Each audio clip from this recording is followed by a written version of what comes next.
21वीं सदी यानी मशीनों का दौर। हमारी इस जनरेशन में हम बहुत ही ज़्यादा टेक्नोलॉजी डिपेंडेंट होते जा रहे हैं। आज के इस दौर में टेक्नोलॉजी हमारी जनरेशन को एक नए मुकाम पर ले जा रही है। अगर बात की जाए टेलीविज़न की या बात की जाए बड़ी बड़ी मशीनों की, ये सारी चीज़ें हमारे जीवन को कहीं ना कहीं बदलती जा रही हैं। लेकिन इन सब के पीछे जो एक चीज़ इन सभी को चला रही है वो है इलेक्ट्रिसिटी। बिना बिजली के आज के हमारे सारे काम मानो रुक से जाते हैं। लेकिन क्या आप जानते हो कि जिस बिजली के बिना हमारा जीवन अधूरा सा लगता है, उस बिजली को हम तक पहुंचाने में एक साइंटिस्ट ने अपने जीवन का कितना बड़ा योगदान दिया। तो आइए जानते हैं दो महान वैज्ञानिकों के बीच हुए इलेक्ट्रिसिटी वॉर को, जिसकी बदौलत इलेक्ट्रिसिटी के फील्ड में आई क्रांति ने एक नए दौर का आरंभ कर दिया था। 1879 जब थॉमस एडिसन ने हजारों फेल्ड अटेम्प्ट के बाद पहला लाइट बल्ब जलाया तो मानो ये किसी अजूबे से कम नहीं था। थॉमस एडिसन ने उस सफल परीक्षण के बाद न सिर्फ बिजली का उपयोग करना सिखाया, बल्कि इसके साथ केरोसिन लैंप को एक सस्ते अल्टरनेटिव से रिप्लेस करने का तरीका भी बताया। थॉमस एडिसन ने बल्ब का आविष्कार तो कर दिया था, लेकिन उनके सामने एक बहुत बड़ी चुनौती थी उस बल्ब को घर घर तक पहुंचाना, क्योंकि बल्ब को घर घर तक पहुंचाने से पहले जरूरी था उस बल्ब को जलाने वाली इलेक्ट्रिसिटी को पहुंचाना। एडिसन एक बहुत अच्छे बिजनेसमैन भी थे, इसलिए उन्होंने इलेक्ट्रिसिटी को घर घर तक पहुंचाने के लिए एक पर्ल स्ट्रीट पावर स्टेशन भी बनवाया, जो कि दुनिया का सबसे पहला पावर स्टेशन था। एडिसन के पावर स्टेशन से डीसी करंट जनरेट होता था, इसलिए इसकी कुछ लिमिटेशन भी थी। इसकी जो एक बड़ी कमी थी वो ये थी कि इस केस में पावर स्टेशन से जनरेट होने वाले डीसी करंट को आधे मील से ज़्यादा दूरी तक नहीं भेजा जा सकता था, जिसकी वजह से पावर स्टेशन को सिर्फ ऐसी जगह में ही लगाया जा सकता था जहां पॉपुलेशन डेंसिटी बहुत ज़्यादा हो। जिस वक्त एडिसन अपनी एडिसन इलेक्ट्रिसिटी को अमेरिका के लोगों तक पहुंचाने में व्यस्त थे, उसी समय ऑस्ट्रिया के एक कॉलेज में एक नौजवान युवक इस बात को लेकर चिंतित था कि कैसे डीसी मोटर को एक ऐसी मोटर से रिप्लेस किया जाए जिससे बिजली की पावर और पहुंच दूर दूर तक हो पाए। और उस युवक का नाम था निकोला टेस्ला। कॉलेज खत्म होने के बाद टेस्ला ने पेरिस के बाहर एडिसन की ही फैक्ट्री में काम करना शुरू कर दिया। थॉमस एडिसन की फैक्ट्री में काम करते हुए निकोला टेस्ला को एडिसन के डीसी जनरेटरों में कुछ कमियां दिखाई दी, इसलिए उन्होंने एक नई मोटर को डिजाइन किया। इस मोटर से जनरेट होने वाले करंट को डायरेक्ट चैनल करने के बजाय अल्टरनेट चैनल करना शुरू किया। इससे इलेक्ट्रिसिटी की पावर और रेंज दोनों ही बढ़ गईं। निकोला टेस्ला अपनी इस खोज से इतने खुश हुए कि उन्होंने खुद जाकर थॉमस एडिसन को अल्टरनेटिव करंट के बारे में बताने की सोची, और फिर वो एडिसन से मिलने अमेरिका चले गए। 1884 में जब वो एडिसन लैब में पहुंचे तो उन्होंने पाया कि एडिसन को अपनी बात पहुंचाने से पहले उन्हें एडिसन को खुश करना होगा, और इसी दौरान उन्हें एडिसन को खुश करने और अपने आप को एडिसन की नज़रों में साबित करने के लिए एक मौका मिल ही गया। दरअसल एक शिप पर डीसी जनरेटर खराब हो गया था, तो निकोला टेस्ला को उस डीसी जनरेटर को सही करने का मौका मिला। जब टेस्ला इस काम को सफलतापूर्वक अंजाम देकर लौटे तो एडिसन उनसे बहुत प्रभावित हुए, क्योंकि इस काम को करने में उनकी मौजूदा टीम को बहुत मेहनत का काम करना पड़ रहा था। अब निकोला टेस्ला को ये लगने लगा था कि शायद एडिसन के सामने अपनी बात रखने का यही सही मौका है, और टेस्ला ने इस मौके का फ़ायदा उठाते हुए अपने इस नए एसी करंट के बारे में एडिसन को बताया, तो एडिसन इसे देखते ही भड़क गए। उन्होंने टेस्ला को कहा कि उनका ये एसी करंट खतरनाक और बिल्कुल बेबुनियाद है। एडिसन का ऐसा कहने की वजह शायद उनके डीसी पावर स्टेशन में किया गया इन्वेस्टमेंट था, जो कि एसी पावर स्टेशन के आते ही बेतुके से लगने लगते। साथ ही इस बात को भी नज़रअंदाज नहीं किया जा सकता था कि एडिसन का घमंड उन्हें अपने से कहीं ज़्यादा कम उम्र के जीनियस टेस्ला की बात मानने से रोक रहा था। इसके बाद टेस्ला ने एडिसन लैब में काम करना छोड़ दिया और वो इन्वेस्टर्स को अपने इस नए एसी करंट के बारे में बताने लगे।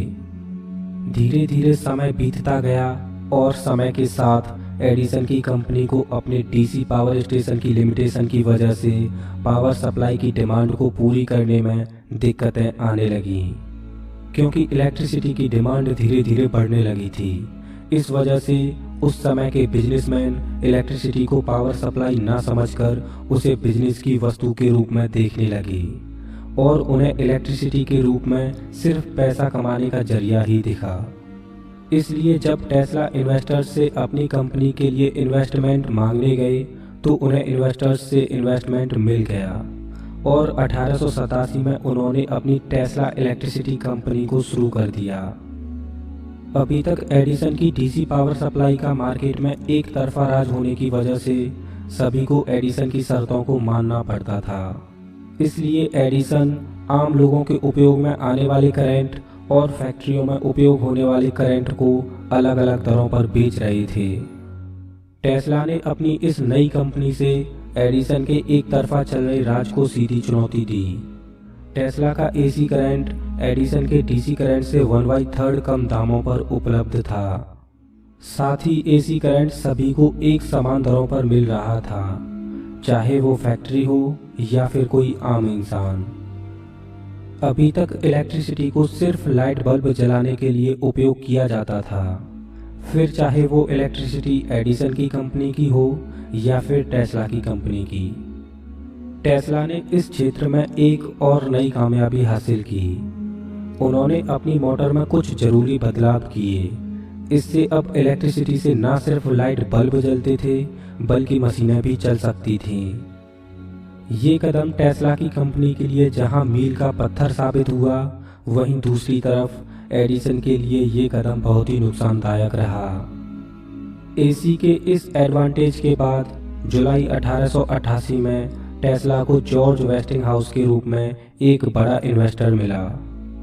इसके साथ ही जहां टेस्ला धीरे धीरे अमीर होते जा रहे थे, वहीं दूसरी तरफ एडिसन की कंपनी मार्केट में धीरे धीरे अपनी पकड़ खोती जा रही थी।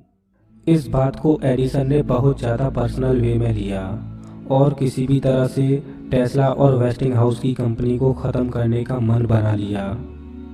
एडिसन किसी भी तरह से अपने डीसी करंट को एसी करंट से बेहतर दिखाना चाहते थे, इसलिए उन्होंने कुछ ऐसा करने का सोचा जिसकी किसी को जरा भी उम्मीद नहीं थी। एडिसन एसी की बढ़त से डीसी को अच्छा नहीं दिखा सकते थे, इसलिए उन्होंने लोगों को ये बताना शुरू कर दिया कि एसी बहुत ही खतरनाक है। अब एडिसन पूरी तरह से नेगेटिव जाने लग गए थे, इसलिए उन्होंने जानवरों पर बिजली का उपयोग करना शुरू कर दिया, जिसे वो मीडिया वालों को दिखाते। लेकिन एसी करंट के फायदे काफ़ी थे, इसलिए लोगों ने जानवरों पर इस्तेमाल हुए इलेक्ट्रिसिटी के साइड इफ़ेक्ट्स को नज़रअंदाज कर दिया। पर शायद समय भी एडिसन को अपनी पूरी भड़ास निकालने का मौका देना चाहता था। 1890 में न्यूयॉर्क स्टेट ने एडिसन को क्रिमिनल्स को मारने के लिए एक नए तरीके की इजाद का काम सौंपा। एडिसन बदले की आग में जल रहे थे, इसलिए उन्होंने क्रिमिनल्स को मारने के लिए इलेक्ट्रिसिटी का उपयोग करने का तरीका सामने रखा।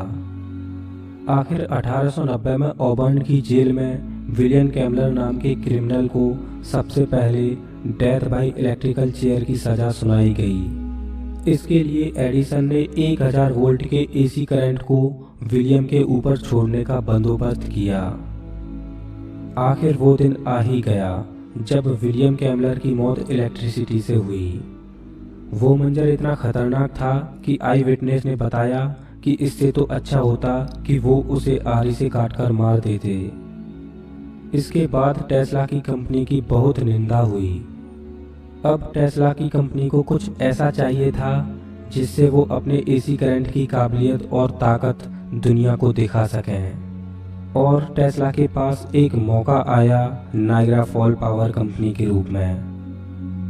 नायग्रा फॉल, जिससे 2,25,000 क्यूबिक फीट पानी हर सेकंड बहता है, जो कि 10 लाख टन पर ईयर कोल जलाने जितनी पावर जनरेट करता है, उसका टेंडर निकला, जिसे बिजली के उत्पाद के लिए इस्तेमाल किया जा सके। इस टेंडर को पाने में टेस्ला की कंपनी कामयाब रही और उसके बाद एसी करंट का विरोध करने के लिए थॉमस एडिसन को उनकी खुद की कंपनी से डायरेक्टर्स ने मिलकर निकाल दिया। आगे चलकर बिजली को कम दरों पर लोगों तक पहुंचाने के लिए टेस्ला ने अपने पेटेंट से कमाए करोड़ों डॉलर्स को कंपनी में ही बांट दिया, ताकि उनका एसी करंट को लेकर जो सपना था वो साकार हो सके। ये एक ऐसा कदम था जिसकी वजह से टेस्ला बहुत गरीब हो गए और अपने जीवन के आखिरी दिन उन्होंने न्यूयॉर्क के एक होटल में बिताए। अपने आखिरी दिनों में निकोला टेस्ला अकेले और गरीब ही रहे। निकोला टेस्ला के बारे में कहा जाता है कि लोगों ने हमेशा उनका फ़ायदा ही उठाया, चाहे उनके द्वारा किए हुए कामों को अपने नाम पर पेटेंट करा के या फिर उनके काम से खुद पैसा कमाकर, वो भी उन्हें क्रेडिट दिए बिना। वहीं दूसरी ओर थॉमस एडिसन ने अपने जीवन काल में लगभग 2300 से ज़्यादा पेटेंट अपने नाम पर कराए और ना जाने कितने ही पैसे कमाए, लेकिन इन सब के बावजूद एडिसन को हमेशा टेस्ला से मिली हार का जीवन भर मलाल रहा। आखिर में चाहे जो भी हुआ हो, लेकिन इन दोनों की आपसी लड़ाई से दुनिया के कोने कोने में बिजली पहुंच पाई, जिसने इंसानों की प्रगति की राह पर ज्योति जलाई और उसे गति भी दी। दोस्तों, अगर आपको ये वीडियो पसंद आया हो तो प्लीज़ इस वीडियो को लाइक कीजिए, और अगर आप इस चैनल पर पहली बार आए हो तो ऐसे ही मज़ेदार वीडियोज़ के लिए इस चैनल को सब्सक्राइब कीजिए।